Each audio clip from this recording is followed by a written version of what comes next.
జై శ్రీకృష్ణ. అందరికీ నమస్కారం. భాద్రపద మాసం శనివారం పరమ పవిత్రమైనటువంటి ఈ రోజున భక్తి శ్రద్ధలతో ఈ కథను ఆలకించండి. ఒకనాడు శని భగవానుడికి మానవులెవరూ కూడా తనను భక్తితో సేవించడం లేదని, భయంతో మాత్రమే స్వామిని పూజిస్తున్నారని విచారం కలుగుతుంది. అప్పుడు శనీశ్వరుడు వెంకటేశ్వర స్వామివారి కోసమై తపస్సు చేస్తాడు. అలా తపస్సు చేయగా స్వామివారు సాక్షాత్కరిస్తారు. అప్పుడు శని భగవానుడు, స్వామి, అసలు నా పేరు వింటేనే ప్రజలందరూ కూడా భయపడిపోతున్నారు. ఆ భయం వారి నుండి పోవడానికి ఇక నుండి నాకు ప్రీతి అయినటువంటి శనివారం నాడు నన్ను ధ్యానించి ఆరాధించి ఆ తరువాత నిన్ను పూజించిన వారికి సర్వదేవతలను పూజించినటువంటి ఫలితం ఆ ఒక్క రోజులోనే రావాలి అని చెప్పి కోరుకుంటాడు. అందుకు స్వామివారు చిరునవ్వు నవ్వి, నీ కోరిక సమంజసంగానే ఉంది. అయినా అసలు నీకు నాకు భేదం అంటూ ఏముంది, ఎక్కడ ఉంది? 6 వారాలు దాటాక 7వ వారం అంటే నువ్వు ఇష్టపడతావు. నేను 6 కొండలు దాటాక 7వ కొండ మీద నేనుంటాను. నువ్వు నీలవర్ణుడివి, నేను కూడా ఆవర్ణుడనే. నీవు సప్తమ గ్రహానివి, నేను సప్తగిరీషుడను. సామాన్య మానవులకు ఈ విశేష విషయాలు తెలియక నువ్వంటే భయపడిపోతున్నారు. నిన్ను నన్ను వేరుగా చూస్తున్నారు. నువ్వు కోరినటువంటి వరాన్ని నేను తప్పక అనుగ్రహిస్తాను. ఏ భక్తులైతే 7 శనివారాల పాటు నిన్ను ముందుగా పూజించి ఆ తరువాత నన్ను పూజిస్తూ సప్త శనివార మహావ్రతంగా ఎవరైతే ఆచరిస్తారో వారు సమస్త శనిదోషాల నుండి విముక్తులై సౌఖ్యాన్ని పొందుతారు. ఆయురారోగ్య ఐశ్వర్యాది సకల శ్రేయస్సులను పొందుతారు. ఇందులో ఎలాంటి సంశయమూ లేదు అంటూ స్వామివారు వరమిస్తాడు. కాబట్టి ఈ వివరణ అంతా కూడా సూత మహాముని శౌనకాది మహామునులందరికీ కూడా వివరిస్తూ, ఓ శౌనకాది మహామునులారా, విన్నారు కదా, ఈ యొక్క సప్త శనివార వ్రతాన్ని ఆచరించి వెంకటేశ్వర స్వామి వారి యొక్క అనుగ్రహాన్ని పొందిన వారు ఎవరైనా ఉంటే వారి కథను వినిపించమంటూ శౌనకాది మహామునులందరూ కూడా సూత మహామునిని అడుగుతారు. అప్పుడు సూతుడు ఈ విధంగా చెప్పడం ప్రారంభిస్తారు. ఓ మునులారా, పూర్వకాలం కాంచీపురంలో దేవదత్తుడు అని ఒక బ్రాహ్మణుడు ఉండేవాడు. అతను వేదాంగ పారంగతుడు. అతని భార్య పేరు మాలిని. వారిద్దరూ కూడా అతిథులను ఆదరిస్తూ గృహస్థ ధర్మాన్ని పాటిస్తూ ఉండేవారు. వారికి వెంకటేశ్వర స్వామివారు ఇలవేలుపు. అయితే ఒకనాడు వారింటికి కాశీ యాత్ర చేసి వచ్చినటువంటి ఒక బ్రాహ్మణోత్తముడు అక్కడకు వస్తాడు. ఆ దేవదత్త దంపతులు ఆయన్ను సాక్షాత్తు వెంకటేశ్వర స్వామివారిగానే భావించి ఆయనకు అతిథి మర్యాదలు చేస్తారు. భోజనానంతరం ఆ బ్రాహ్మణుడు వారి జాతకాలను పరిశీలించి చూసి, జాతకం ప్రకారంగా దేవదత్తుడికి శనిదోషం వలన అపమృత్యువు కలిగేటటువంటి సూచనలు కనిపిస్తున్నాయని, ఆ యొక్క అపమృత్యు దోష పరిహారం కోసం సప్త శనివార వ్రతం చేసి అటు శనేశ్వరుణ్ణి ఇటు వెంకటేశ్వర స్వామిని భక్తిగా ఆరాధించవలసింది అని చెప్పి చెబుతాడు. ఇక మాలినికి, అమ్మా, నీవు కాస్త శ్రద్ధ వహించి నీ భర్తను కూడా సప్త శనివార వ్రతం చేయడానికి ప్రోత్సహించి నీ సౌభాగ్యాన్ని నీవు నిలుపుకోవాలి సుమా అంటూ హెచ్చరిస్తాడు. సప్త శనివార వ్రత విధానాన్ని బోధిస్తాడు. దేవదత్తుడు ఆ శనివారం బ్రహ్మముహూర్తాన్ని లేచి స్నాన ధ్యానాదులు నిర్వర్తించి ఇంటిలో ఈశాన్య భాగాన పూజాపీఠం పెట్టి మండపం వేసి వెంకటేశ్వర స్వామివారి చిత్రపటం పెట్టి నైవేద్యానికి కొబ్బరికాయలు, అరటిపళ్ళు, నల్లద్రాక్ష పళ్ళు, 7 చిమ్మిలి ఉండలు సిద్ధం చేసుకుని ఉదయం పూజ చేసి ఒక బ్రాహ్మణుని పిలిచి ఆయనకు భోజనం పెట్టి ఆ తరువాత వారు భుజించి మొదటి రోజు వ్రతం యథావిధిగా నిర్వర్తిస్తారు. ఆ విధంగా వరుసగా వారు 7 శనివారాల పాటు ఈ వ్రతాన్ని భక్తి శ్రద్ధలతో కొనసాగిస్తారు. 7వ శనివారం వ్రత పరిసమాప్తి చేసి సప్త శనివార వ్రత కథను చెప్పుకొని భోజనం చేసి కొంతసేపు వెంకటేశ్వర స్వామివారి మహిమలను స్మరించుకుంటూ నిద్రిస్తారు. ఇక ఆ దంపతులు భక్తి శ్రద్ధలకు, పూజా విశేషాలకు ఎంతో ప్రసన్నుడై వెంకటేశ్వర స్వామివారు మాలినీదేవికి స్వప్నంలో సాక్షాత్కరించి, ఓ పరమసాధ్వి, మీ దంపతులు ఇద్దరూ కూడా శ్రద్ధాభక్తులతో చేసినటువంటి సప్త శనివార వ్రతానికి నాకు చాలా సంతృప్తి కలిగింది. ఆ వ్రత ప్రభావం వలన నీ భర్తకు శనేశ్వర దోషం, అపమృత్యుభయం రెండూ కూడా తొలగిపోయాయి. అతనికి రాబోయే జన్మలో ఆయుర్దాయాన్ని తీసి ఈ జన్మలోకి తీసుకువచ్చి ఇతన్ని పూర్ణాయుర్దాయం కలవాణ్ణి చేశాను. ఇక మీరిద్దరూ సుఖశాంతులతో ఆనందంగా 100 ఏళ్ల పాటు జీవించి ధర్మార్థ కామ మోక్షాలనేటటువంటి 4 పురుషార్థాలను సాధించుకుంటూ మీ మానవ జన్మను సార్థకం చేసుకోండి అంటూ దీవించి స్వామి అదృశ్యుడవుతాడు. ఇక వెంటనే ఆమె లేచి భర్తను లేపి తనకు వచ్చినటువంటి స్వప్న వృత్తాంతాన్నంతా కూడా వినిపిస్తుంది. ఆయన కూడా సంతోషించి భార్యను అభినందిస్తాడు.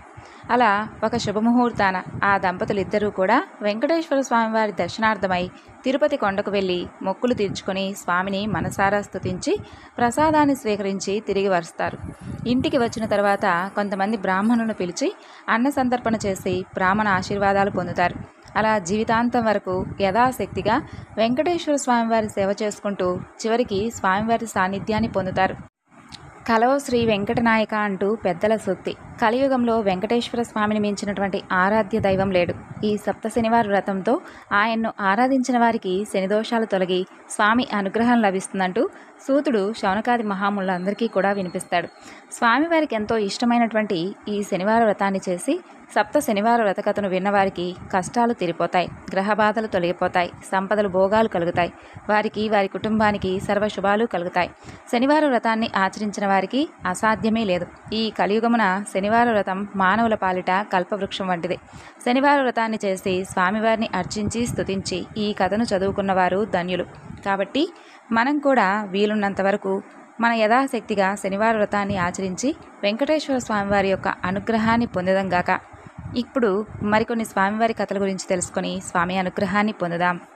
శనివారం అంటేనే వెంకటేశ్వర స్వామికి ఎంతో ప్రీతికరమైనటువంటి రోజని మనందరికీ కూడా తెలిసినటువంటి విషయమే. ఈ రోజున స్వామివారికి సంబంధించినటువంటి కథలను విన్నా చెప్పినా సకల శుభాలు కలుగుతాయి. తిరుపతి మహాక్షేత్రానికి సమీపంలో ఒక పల్లెలో భీముడు అని ఒక కుమ్మరి కులస్తుడు ఉండేవాడు. అతను కడుపేదవాడు. కుండలను తయారు చేసుకుంటూ వాటిని నమ్ముకొని జీవిస్తూ ఉండేవాడు. అతనికి స్వామివారిపై చాలా ఎక్కువ భక్తి ఉండేది. చిరకాలము కూడా భగవంతుని పూజిస్తూ ఉండాలి అనేది అతని కోరిక. అయితే అతని పరిస్థితుల వలన అతనికి ఎప్పుడూ కూడా అంటే కుటుంబ పరిస్థితుల వలన భగవంతుని పూజించేటటువంటి అవకాశం ఎప్పుడూ కూడా ఉండేది కాదు. అయితే అందువలన తాను కుండలను తయారు చేసేటటువంటి ప్రదేశంలోనే స్వామివారి ఒక ప్రతిమను ఉంచుతాడు. సారెపై కుండలను తయారు చేస్తూ ఉన్నప్పుడు తన చేతికి అంటినటువంటి మట్టిని పుష్పంగా చేసి భక్తితో స్వామివారి ప్రతిమ వద్ద ఉంచుతూ ఉండేవాడు ప్రతిరోజు కూడా. అది అతనికి నిత్యకృత్యంగా మారిపోతుంది. అయితే అదే ప్రాంతాన్ని పరిపాలించేటటువంటి రాజు తొండమానుడు. తొండమానుడు కూడా వెంకటేశ్వర స్వామివారి యందు ఎంతో భక్తి కలవాడు. అతను ప్రతిరోజు కూడా వెంకటాచలానికి వెళ్ళి స్వామివారిని బంగారు పుష్పాలతో అర్చిస్తూ ఉండేవాడు. కొంతకాలానికి అతనిలో అహంకారం పొడసూపుతుంది. ఆ పక్క రోజు అతను పూజ చేసేందుకై ఉద్యుక్తుడు కాగా తాను నిన్న పూజించినటువంటి బంగారు పుష్పాల స్థానంలో మట్టి పుష్పాలు స్వామివారి వద్ద కనిపిస్తాయి. అందుకు కారణమేమిటనేది తొండమానుడికి అర్థం కాదు. అయితే అర్చకులు తానుంచినటువంటి బంగారు పుష్పాలను ఏమైనా అపహరించి మట్టి పుష్పాలను ఇక్కడ ఉంచుతున్నారా అనే అనుమానం అతనికి కలుగుతుంది. తన భటులను కాపలాగా ఉంచుతాడు. రాజు ఎన్ని విధాలుగా ప్రయత్నించినప్పటికీ కూడా బంగారు పుష్పాల స్థానంలో మట్టి పుష్పాలే స్వామివారి వద్ద కనిపిస్తూ ఉండేవి. అయితే ఆ మహారాజుకు రోజురోజుకు మానసిక వ్యధ పెరిగిపోతుంది. చింతాపీడితుడై ఉన్నటువంటి అతనికి వెంకటేశ్వర స్వామివారి కలలో కనిపించి, ఓ రాజా, నీకు సమీప గ్రామంలో భీముడు అనేటటువంటి కుమ్మరి కులస్తుడు ఉన్నాడు. అతను కుండలు చేసుకుంటూ ఉంటాడు. నా స్మరణ చేసుకుంటూ నా ధ్యానాన్ని ఎప్పుడూ కూడా విడిచిపెట్టినటువంటి మహాభక్తుడు. అతని భక్తి ప్రభావం వలన అతను ఉంచినటువంటి మట్టి పుష్పాలు ఇక్కడ నా సన్నిధానమును చేరుకుంటున్నాయి. నువ్వు ఉంచినటువంటి బంగారు పుష్పాలు అతడు ఉంచినటువంటి పూల ముందు నిలవలేక అదృశ్యం అయిపోతున్నాయి. భక్తిలో అతను నీకంటే ఉత్తముడు, విచారించవద్దు అంటూ ఊరడిస్తాడు. తనను మించినటువంటి భక్తుడు ఇంకొకడు ఉన్నాడని స్వామివారు చెప్పినటువంటి మాటలు ఎలాగైనా సరే తెలుసుకోవాలని వెంకటాచలానికి సమీపంలో ఉన్నటువంటి పల్లెల్లో భటులతో కలిసి తిరుగుతూ ఉంటాడు ఆ రాజు. అలా ఒక పల్లెలో సారెపై కొండ నుంచి తిప్పుతూ చేతికంటినటువంటి మట్టిని పుష్పంగా చేసి సమీపంలో ఉన్నటువంటి వెంకటేశ్వర స్వామివారి యొక్క ప్రతిమకు సమర్పిస్తూ ఉన్నటువంటి భీముణ్ణి చూసి ఆ రాజు ఆశ్చర్యపోతాడు. ఇక ఆ రాజు భీముణ్ణి సమీపించి, ఓయి, నీవు స్వామిని మట్టి పుష్పాలతో పూజిస్తున్నావేమిటి? నీకు పూజకు పుష్పాలు దొరకడం లేదా అని అడుగుతాడు. అందుకు ఆ భీముడు రాజుకు నమస్కరించి, రాజా, మీ వంటి వారు మా దగ్గరకు వచ్చుటయే నా అదృష్టం. నా ఇల్లు పావనమైనది. నేను చదువురానటువంటి మూర్ఖుడను. స్వామివారిని పూజించడం ఎలాగో తెలియని వాడును, దరిద్రుడను. కుండలు తయారు చేయకపోతే నా కుటుంబం గడవదు. కాబట్టి నేను ఉదయం నుండి సాయంకాలం వరకు కుండలను చేయక తప్పదు. చేతికి అంటినటువంటి మట్టినే పుష్పంగా చేసి ఇలా స్వామివారికి సమర్పించుకుంటూ ఉంటాను అని వివరిస్తాడు. అప్పుడు అతని మాటలు విన్నటువంటి రాజు ఎంతో ఆశ్చర్యపోతాడు. అతని భక్తికి మెచ్చి అతనికి నమస్కరించి తిరిగి తన రాజ్యానికి వెళ్ళిపోతాడు. ఆ తరువాత కొంతకాలానికి భీముడు సశరీరంగా వైకుంఠాన్ని చేరుకుంటాడు. వెంకటేశ్వర స్వామివారు భీముడి భక్తికి మెచ్చి ఇక నుండి నా ఉదయం ప్రసాదం మట్టి పాత్రలో నివేదించాలని చెప్పి తొండమాన్ మహారాజుకు కలలో కనిపించి చెబుతాడు. ఈనాటికి కూడా స్వామివారి సన్నిధిలో ఈ ఆచారాన్ని పాటిస్తూ ఓడు అనేటటువంటి ప్రసాదాన్ని మట్టి కుండలతోనే నివేదన చేసి స్వామిని ఆరాధిస్తూ ఉన్నారు. ఇక తొండమానుడు కూడా శ్రద్ధాభక్తులతో వెంకటేశ్వర స్వామివారిని అర్చిస్తూ అతను కూడా విష్ణు లోకాన్ని చేరుకున్నాడు. పూర్వం అనంతాచార్యులు అనే శ్రీవారి భక్తుడు ఉండేవాడు. అతను శ్రీ రామానుజాచార్యుల వారి యొక్క ప్రియశిక్షుడు. గురువు రామానుజాచార్యుల వారి యొక్క ఆదేశానుసారం అనంతాచార్యులు భార్యతో సహా తిరుమలకు చేరి శ్రీనివాసుని సేవిస్తూ కాలం గడుపుతూ ఉంటాడు. అలా రోజు కూడా తిరుమల కొండలన్నీ తిరిగి ఎన్నో అందమైనటువంటి పుష్పాలను సేకరించి ఆనంద నిలయంలో స్వామిని ఎంతో అద్భుతంగా అలంకరించేవాడు. పూల అలంకారంలో దివ్యంగా దర్శనమిస్తూ ఉన్నటువంటి స్వామివారిని చూసి మురిసిపోతూ ఉండేవాడు అనంతాచార్యులు. అలా రోజు అడవిలో చాలా దూరం వెళ్ళి పూలు కోసుకుని వస్తున్నటువంటి అనంతాచార్యుల వారికి ఒక ఆలోచన వస్తుంది. తానే స్వామివారి పుష్పాలంకరణ కోసం ఎందుకు ఒక ఉద్యానవనాన్ని తయారు చేయకూడదు అని అనుకుంటాడు. అలా చక్కగా రకరకాల సువాసనలతో ఉండేటటువంటి కొన్ని పూల మొక్కలను పెంచి వాటిని స్వామికి సమర్పించాలి అని చెప్పి ఆలోచిస్తాడు. అలా ఆలోచన రాగానే స్వామిని అందమైనటువంటి పుష్పాలంకరణలో ఊహించుకొని మురిసిపోతూ ఉంటాడు. ఈ పనిలో తాను తన భార్య తప్ప మరెవ్వరి సహాయం కూడా తీసుకోకూడదు అని చెప్పి నిశ్చయించుకుంటాడు. ఇక ఆ తోటకు కావలసినటువంటి నీటి కోసమై ఒక చెరువును తవ్వడం ప్రారంభిస్తాడు. ప్రతిరోజు కూడా భార్యాభర్తలిద్దరూ ఉదయం స్వామివారి నివేదన అయిన తర్వాత మధ్యాహ్నం వేళలో ఆ చెరువు తవ్వే పనిలో నిమగ్నమయ్యేవారు.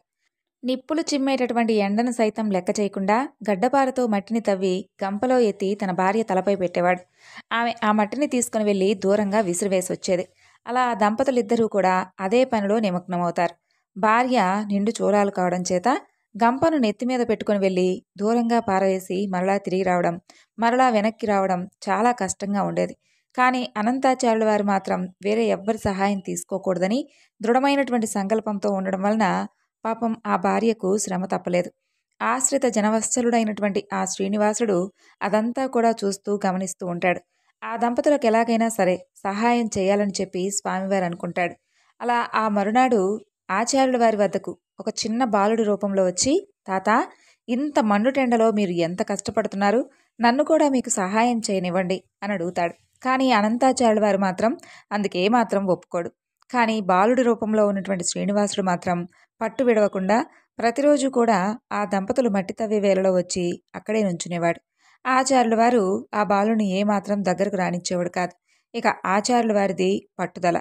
నిండు చూలాలైనటువంటి భార్య మట్టి గంపలను ఎత్తుకొని ఆయాసపడుతూ అంత దూరంలో పారవేయడం, మరలా తిరిగి గంపనెత్తుకోవడం ఇవేమీ కూడా అతను గమనించుకునేటటువంటి స్థితిలో లేడు. కేవలం అతని ధ్యాసంతా ఏమిటంటే ఎంత త్వరగా ఈ చెరువు పూర్తవుతుందా, ఎంత త్వరగా పూల మొక్కలు వస్తాయా, నేను ఎంత త్వరగా ఈ పూలతో స్వామిని అలంకరించాలా అనేటటువంటి తపన తప్ప తన శ్రమ కానీ, భార్య శ్రమ కానీ, భార్య నిండు చూలాలని కానీ ఏమాత్రం అతనికి అర్థం కావడం లేదు. అయితే భక్తవత్సలుడైనటువంటి శ్రీనివాసుడికి ఆ దంపతులను చూస్తూ ఉంటే ముచ్చట వేస్తుంది. వారి భక్తి పట్ల ఎంతో సంతోషం కలుగుతుంది. కానీ వారి శ్రమను చూసి బాధపడతాడు. ఇక లాభం లేదనుకుని నెమ్మదిగా వెళ్ళి ఆ మహా ఇల్లాలి వద్ద నుండి గంపను తీసుకుంటాడు. ఆమెను కాసేపు పక్కన ఉండమని చెప్పి తాను మట్టి గంపలను ఎత్తి పారవేసే పనిలో పడతాడు. తల పైకెత్తి కూడా చూడలేదు అనంతాచార్యుల వారి గారు. ఇలా జరుగుతూ ఉండగా కాసేపటికి ఆచార్యుల వారికి అనుమానం వస్తుంది. తన భార్య ప్రతిరోజు కంటే ఈరోజు ఇంత త్వరగా ఎలా రాగలుగుతుందా అనుకుంటాడు. ఇంత వేగంగా గంపను ఎలా ఖాళీ చేసి వస్తుందా అనేటటువంటి అనుమానం కలుగుతుంది. ఇక ఆ ఆలోచన రాగానే ఆచార్యుల వారు ఒక్కసారిగా తల పైకెత్తి చూస్తాడు. వెంటనే అతనికి జరుగుతుందంతా అర్థమవుతుంది. ఇంతవరకు ఈ బాలుడా గంప మోస్తుంది అనుకుంటాడు. అంతే, ఆచార్యుల వారికి విపరీతమైనటువంటి కోపం వస్తుంది. ఎంత వద్దని చెబుతున్నా వినకుండా భార్య నుండి గంపను తీసుకున్నందుకు ఆ బాలుడిపై విపరీతమైనటువంటి కోపం పెంచుకుంటాడు. ఒక్కసారిగా తన చేతిలో ఉన్నటువంటి గడ్డపారను పైకెత్తి ఎందుకు ఈ విధంగా చేశావని కోపంగా అడుగుతాడు. ఇక ఆ బాలుడు చిరునవ్వుతో ఒక్కసారిగా అక్కడి నుండి పరుగులు అందించుకుంటాడు. సమాధానం కూడా చెప్పకుండా ఆ విధంగా ఆ బాలుడు వెళ్ళిపోవడం ఆచార్యుల వారికి మరింతగా కోపం తెప్పించేలా చేస్తుంది. ఆవేశంతో ఊగిపోతూ ఆచార్యుల వారు గడ్డపారతో ఆ బాలుడు వెంటపడతాడు. కనపడినట్లే కనపడి ఇట్టే మాయమైపోతాడు ఆ బాలుడు. ఇక ఆచార్యుల వారికి మరింతగా కోపం పెరిగి ఆ చేతిలో ఉన్నటువంటి గడ్డపారను బాలుడి పైకి విసురుతాడు.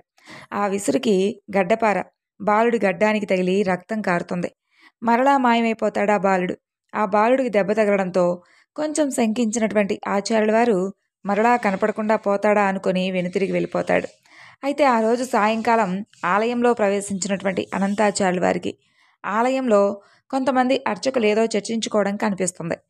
అందరి ముఖాలలో ఆందోళన నిండి ఉండడం గమనిస్తాడు. అందుకు కారణం ఏమిటా అని ఒక అర్చకుల వారిని అడుగుతాడు.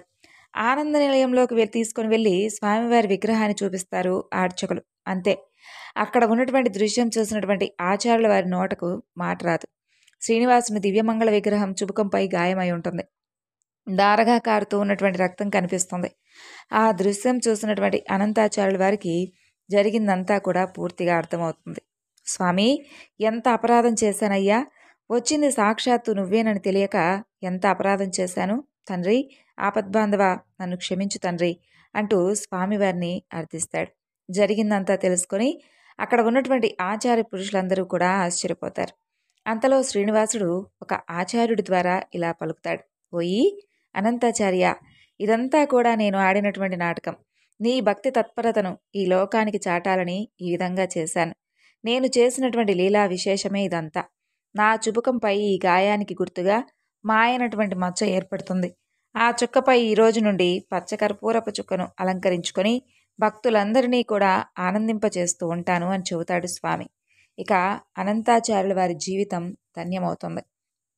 ఇక లక్ష్మీనారాయణులకు ఆ పూల తోట ఎంతో ప్రాణప్రదంగా మారిపోతుంది.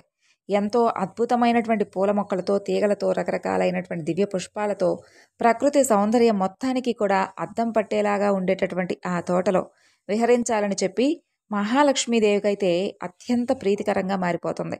అలా వారిరువురూ కూడా ప్రతిరోజు రాత్రి వేళల్లో జగన్మాత తన నాదుడు తోడురాగా ఆ వనంలో విహరిస్తూ ఆటపాటలాడుతూ మైమరిచిపోతూ ఉండేది. అనంతాచార్యుల వారు ఎంతో ప్రేమతో ఎన్నో అందమైనటువంటి పూల మొక్కలను ఎక్కడెక్కడి నుండో తీసుకునొచ్చి పెంచుతూ ఉంటాడు. రాత్రి వేళల్లో జగన్మాత ప్రతి పూల మొక్క చెంత నిల్చొని ఆ పుష్పాల అందాన్ని చూసి మురిసిపోతూ ఉండేది. ఇక అనంతాచార్యుల వారైతే ప్రతిరోజు కూడా ఆ పుష్పాన్ని తీసుకుని వెళ్ళి ఆనంద నిలయంలో స్వామివారికి సమర్పించేవాడు. ఇక అర్చకులు ఆ పూలతో స్వామివారిని ఎంతో చక్కగా, అలాగే స్వామివారి హృదయలక్ష్మిని కూడా ఎంతో దివ్యంగా అలంకరించేవారు. ఆ యొక్క పుష్పాలంకరణలో స్వామివారు మరింతగా అత్యంత రమణీయంగా భక్తులకు దర్శనమిచ్చేవాడు. ఇక జగన్మాత అనంతాచార్యుల వారి యొక్క పుష్ప కైంకర్యానికి ఎంతో సంతోషించి అతన్ని ఎలాగైనా సరే కనికరించాలి అని చెప్పి అనుకుంటుంది. స్వామివారితో కలిసి, స్వామి, అనంతాచార్యుల వారు మనకెంతో ప్రియభక్తులు కదా, అతనిపై దివ్యానుగ్రహాన్ని కురిపించడం మన ధర్మం కదా అని అడుగుతుంది. అప్పుడు స్వామివారు, ఓ ప్రియసఖి, నీకు నీ బిడ్డలంటే ఎంత అనురాగం, ఎంత ఆప్యాయత, అతన్ని తప్పకుండా కరుణించి అనుగ్రహిద్దాం, సరేనా అంటాడు. అలా రోజులాగే ఆ రాత్రి కూడా మహాలక్ష్మీదేవి, శ్రీనివాసుడు ఉద్యానవనం అంతా కూడా విహరించి ఒకచోట అద్భుతమైనటువంటి గులాబీ పూల మొక్కలు కనిపించగా వాటి సౌందర్యానికి ముగ్ధురాలై నిలుచుంటుంది అమ్మవారు. అప్పుడు స్వామివారు 2 గులాబీ పూలను తెంపి తన ప్రియసఖి అయినటువంటి మహాలక్ష్మీదేవి సిగను అలంకరిస్తాడు. జగన్మాత పులకరించిపోతుంది. అలా కొంచెం ముందుకు వెళ్ళిన తర్వాత ఆమెకు అద్భుతమైనటువంటి మల్లెతీగ కనిపిస్తుంది. అందులో నుండి గుప్పెడు మల్లెపూలు తీసుకొని స్వామివారిపై విసురుతుంది. ఇక స్వామివారు కూడా కొన్ని పూలను తెంపి అమ్మవారిపై వేస్తాడు. ఆ విధంగా వారిద్దరూ కూడా ఆ రాత్రి ఉద్యానవనం అంతా కూడా విహరించి ఎంతో ఆనందిస్తారు. ఇక ఉదయం పూలు కోసుకోవాలని చెప్పి వచ్చినటువంటి అనంతాచార్యుల వారికి తోట మొత్తం నలిగినటువంటి పూలతో చిందరవందరగా కనిపిస్తుంది. ఎవరో దొంగలు రాత్రి ప్రవేశించి తోటంతా కూడా పాడు చేశారే అనుకుంటాడు. అక్కడక్కడ కొన్ని పూలను కోసుకొని ఆనంద నిలయంలో స్వామికి సమర్పిస్తాడు. ఆ రోజు రాత్రి శ్రీమన్నారాయణుడు, మహాలక్ష్మీదేవి తిరిగి తోటకొస్తారు. ఆ రోజు తోటలో సంపెంగలు, సన్నజాజులు, ఇంకా అనేక దివ్యమైనటువంటి పుష్పాలు అద్భుతంగా కనిపిస్తాయి. ఇక ఆ దంపతులిద్దరూ కూడా తోటంతా తిరుగుతూ ఆడుతూ పాడుతూ గడుపుతారు. స్వామివారు కొన్ని అందమైనటువంటి పుష్పాలను తుంచి అమ్మవారి సిగను అలంకరించి మురిసిపోతాడు. ఆ తల్లి ఆనందానికి అవధులుండవు. అంతలో తెల్లవారడంతో వారిరువురూ కూడా తిరిగి ఆనంద నిలయానికి చేరుకుంటారు. ఉదయాన్నే తోటలోకి అడుగుపెట్టినటువంటి అనంతాచార్యుల వారి కోపానికి అవధులుండవు. తోటంతా కూడా చిందరవందరగా తుంచివేసినటువంటి పూల మొక్కలతో ఉండడంతో ఆయన ఆ దొంగలు మరలా వచ్చారే అని చెప్పి అనుకుంటాడు. తనకు అత్యంత ప్రీతిపాత్రుడైనటువంటి లక్ష్మీనారాయణుల యొక్క కైంకర్యానికి పెంచుతున్నటువంటి ఈ పూల తోటను ఈ విధంగా పాడు చేసిన వారిని ఎలాగైనా పట్టుకోవాల్సిందే అనుకుంటాడు. అలా ఆ రాత్రి తోటలో ఒక మూల పడుకొని ఉంటాడు. రాత్రంతా గడిచిపోతుంది, చప్పుడుండదు. అమ్మయ్య అనుకుంటాడు. తాను కాపలా కాస్తున్నాను కదా అని చెప్పి తెలుసుకొని దొంగలు రాలేదేమో అని అనుకుంటాడు. అంతలో తెల్లవారుతుంది. తోట మొత్తం నిన్నటి మాదిరిగానే చిందరవందరగా ఉంటుంది. పూలు మొత్తం ఎక్కడ పడితే అక్కడ విసిరేసి ఉంటాయి. ఈ దొంగలు ఏమాత్రం శబ్దం చేయకుండా వచ్చినట్లున్నారే అనుకుంటాడు. ప్రతిరోజు వారిని పట్టుకునే వరకు కాపలాగా ఉండవలసిందే అనుకుంటాడు. ఆ విధంగా 8 రోజులు గడిచిపోతాయి. కానీ ఆ చోరులు మాత్రం అతనికి దొరకరు. ఆ చోరులు దొరికే విధంగా తనను అనుగ్రహించమంటూ ఆనంద నిలయంలో స్వామిని శరణు వేడుకుంటాడు. ఇక దయామయురాలైనటువంటి జగన్మాత స్వామివారితో ఈనాడు ఆచార్యులు వారిని ఎలాగైనా సరే కనుకరించాల్సిందే అని అంటుంది. భక్తవత్సలుడైనటువంటి స్వామి కూడా అలాగే అంటాడు. ఇక ఆనాటి రాత్రి అనంతాచార్యుల వారు కళ్ళల్లో ఒత్తులేసుకొని మరి ఆ దొంగల కోసం ఎదురు చూస్తూ ఉంటాడు. ఈరోజు ఎలాగైనా వారిని పట్టుకోవాల్సిందే అని చెప్పి దృఢ సంకల్పంతో ఉంటాడు. అంతలో ఆచార్యుల వారికి 2 స్త్రీ పురుష ఆకారాలు పూల మొక్కల మధ్య తిరుగాడుతూ కనిపిస్తాయి. సందేహం లేదు, రోజు నా పూల మొక్కలను పాడు చేస్తుంది వీరే అని చెప్పని అనుకుంటాడు. వారిద్దరూ కూడా ఎంతో దివ్యమైనటువంటి తేజస్సుతో కనిపిస్తారు. పురుషుడైతే అద్భుతమైనటువంటి తేజస్సుతో ప్రకాశిస్తూ ఉంటాడు. ఆ స్త్రీ అద్భుత సౌందర్యంతో దివ్యాభరణాలతో విరాజిల్లుతూ ఉంటుంది. వారిని చూసినటువంటి ఆచార్యుల వారు ఒక్క క్షణం మైమరిచిపోతాడు. అంతలో అతనికి కర్తవ్యం గుర్తుకొస్తుంది. నెమ్మదిగా వెనక్గా వెళ్ళి వారిద్దరినీ గట్టిగా బంధిస్తాడు. ఇక ఎక్కడికి పోతారు అని అంటాడు. ఇక ఆ దంపతులు పారిపోవడానికి శతవిధాలుగా ప్రయత్నిస్తారు, కానీ సాధ్యపడదు. ఇక ఆ జగన్నాటక సూత్రధారి జగన్మాత తన భక్తుడితో నాటకాలు ఆడుతూ ఉంటారు. అతని బంధం ఎంతో గట్టిదని అతనికి తోచే విధంగా ముచ్చటపడుతూ ఉంటారు. మరి భక్తుడికి భగవంతుడికి ఉన్నటువంటి బంధం అంతే కదా. ఆచార్యుల వారు దొంగలు దొరికారనేటటువంటి సంతోషంలో కొంచెం ఏమరపాటుగా ఉండగా ఆ పురుషుడు ఒక్క ఉదుటిన బంధనం తెచ్చుకొని పరిగెత్తి మాయమైపోతాడు. అది తెలుసుకున్నటువంటి ఆచార్యుల వారికి విపరీతమైనటువంటి కోపం వస్తుంది. ఈమె కూడా భర్త వెనకే పరిగెడుతుందో ఏమోననుకొని ఆమెను మరింత గట్టిగా పట్టుకుంటాడు. ఇక భార్యను విడిచి ఇలా వెళ్ళిపోతాడా, తిరిగి ఉదయం భార్య కోసం రాకుండా పోతాడా అనుకుంటాడు. ఆమెను గట్టిగా పట్టుకొని ముందుకు నడిపించి ఆ తోటలో ఒక సంపెంగ మానుకు తీగలతో బంధిస్తాడు. అప్పుడు ఆమె తనను విడిచిపెట్టమని చెప్పి అడుగుతుంది. ఉదయం చూద్దాంలే అనుకుంటూ వెళ్ళి కునుకు తీస్తాడు ఆచార్యుల వారు. అంతలో తెల్లవారుతుంది. ఇక ఆనంద నిలయంలో తలుపులు తీసినటువంటి అర్చక స్వాములు నిశ్చేష్టులవుతారు. వారి నోట మాట రాదు. శ్రీనివాసుడి వక్షస్థలంపై ఉండవలసినటువంటి జగన్మాత బంగారు ప్రతిమ కనిపించక ఆందోళన చెందుతారు. ఏమిటి వైపరీత్యం, ఇంతటి విపరీత బుద్ధి ఎవరికి పుట్టింది అని అనుకుంటారు. అప్పుడు శ్రీమన్నారాయణుడు ఆకాశవాణి రూపంలో ఇలా పలుకుతాడు. మీరేమీ బాధపడనవసరం లేదు. నా ప్రియసఖి అనంతాచార్యుల వారి తోటలో బంధింపబడి ఉంది. మీరందరూ వెళ్ళి ఆమెను సగౌరవంగా తీసుకొని రమ్మని చెప్పి చెబుతాడు. వెంటనే అర్చకులందరూ కూడా పరుగు పరుగున తోటకు వెళ్ళగా అక్కడ సంపెంగ మానుకు బంధింపబడి ఉన్నటువంటి మహాలక్ష్మి బంగారు ప్రతిమ కనిపిస్తుంది. జరిగిందంతా తెలుసుకున్నటువంటి ఆచార్యుల వారు తనకేమీ తెలియదని ఆ అర్చకులతో మొరుపెట్టుకుంటాడు. అప్పుడు అర్చకులందరూ కూడా అనంతాచార్యులతో సహా అలివేలు మంగమును పలు విధాలుగా స్తుతిస్తూ ఒక పూల గంపలో పెట్టుకుని ఆలయానికి తీసుకొని వస్తారు. ఆనంద నిలయంలోకి ప్రవేశించగానే శ్రీనివాసుడు మరలా ఆకాశవాణి రూపంలో ఇలా పలుకుతాడు. మామా అనంతాచార్య, నీ కూతుర్ను నాకు పూలబుట్టలో తెచ్చిచ్చినటువంటి నీకు కన్యాదాతవై నాకు మామగా నిలిచావు. నీ యొక్క పుష్ప కైంకర్యానికి మేమిరువురం కూడా ఎంతో ఆనందించాం. ఇదంతా కూడా మేము చేసినటువంటి వేడుకే అని అంటాడు. అప్పుడు ఆ పూలగంపలో నుండి అమ్మవారు క్షీరసముద్రరాజ తనయ తిరిగి యథాప్రకారంగా శ్రీవారి వక్షస్థలాన్ని అలంకరిస్తుంది. అనంతాచార్యుల వారి జన్మ ధన్యమవుతుంది. జగన్మాత మహాలక్ష్మీదేవికి అలాగే శ్రీవారికి తన భక్తులంటే ఎంతో అనురాగం, ఆప్యాయత. ఇప్పుడు మరొక చక్కని శ్రీవారి భక్తుడి కథ గురించి తెలుసుకుందాం. పూర్వం కౌమార అనే దేశంలో మిత్రుడు అనే ఒక చాకలి కులస్తుడు ఉండేవాడు. అతను తన కులవృత్తిని నిర్వహిస్తూ వీలున్నంతలో దాన ధర్మాలు చేసుకుంటూ ధర్మపరంగా జీవిస్తూ ఉండేవాడు. అయితే అతనికి ఉన్నటువంటి దిగులంతా కూడా అతనికి ఉన్నటువంటి అవిటితనం. అతని కాలు అవిటిది కావడం వలన అతను ఉతికినటువంటి బట్టలను మూటలు కట్టి ఇంటింటికి తిరిగివ్వడం అతనికి చాలా కష్టంగా అనిపించేది. దానికి తోడు గంపెడంత సంసారం. కష్టపడకపోతే పూట గడవదు. ఎల్లప్పుడూ కూడా స్వామినే ప్రార్థిస్తూ ఉండేవాడు.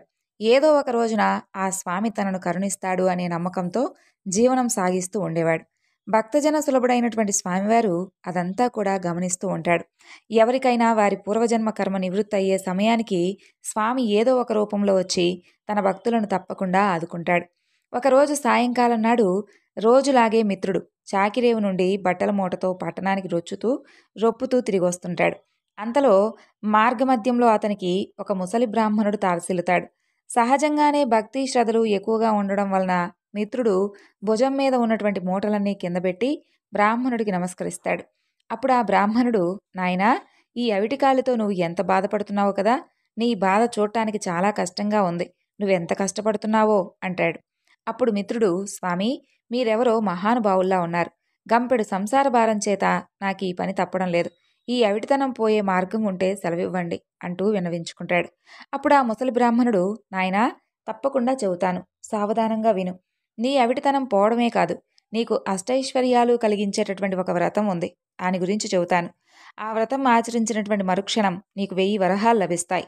అయితే మాత్రం ఒక షరతు, అందులో సగం నాకు సమర్పించాలి. రేపు మరలా ఇదే సమయానికి ఇక్కడికే వస్తాను, సరేనా అని చెబుతాడు. అప్పుడు మిత్రుడు, స్వామి, ఇంతకు మించినటువంటి మహాభాగ్యం ఏముంటుంది? ఆ వ్రతమేదో, ఆ వ్రత విధానం ఏమిటో చెప్తే ఈరోజే ఆచరిస్తాను, సెలవివ్వండి అంటూ ప్రార్థిస్తాడు. అప్పుడు ఆ బ్రాహ్మణుడు వెంకటేశ్వర స్వామివారి వ్రతకల్పం గురించి వివరంగా చెబుతాడు. ఇక మిత్రుడు ఎంతో ఉత్సాహంతో ఇంటికి వచ్చి జరిగినటువంటి విషయమంతా కూడా తన భార్యకు చెప్పి ఇరుగు పొరుగు వారిని అందరినీ ఆహ్వానించి స్వామివారి వ్రతాన్ని ఆచరించి తీర్థ ప్రసాదాలు తాను స్వీకరించి వచ్చిన వారికి కూడా పంచుతాడు. అంతలో ఇంటి బయట ఏదో కోలాహలం వినిపిస్తుంది.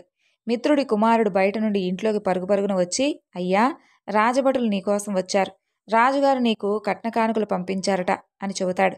అంతలో రాజభటులు వచ్చి మిత్రుణ్ణి రాజుగారి ఆస్థానంలో చాకలిగా నియమించారని 1000 వరహాలు బహుమానంగా పంపించారని చెప్పి మిత్రుడి చేతిలో 1000 వరహాల మూటను పెడతారు.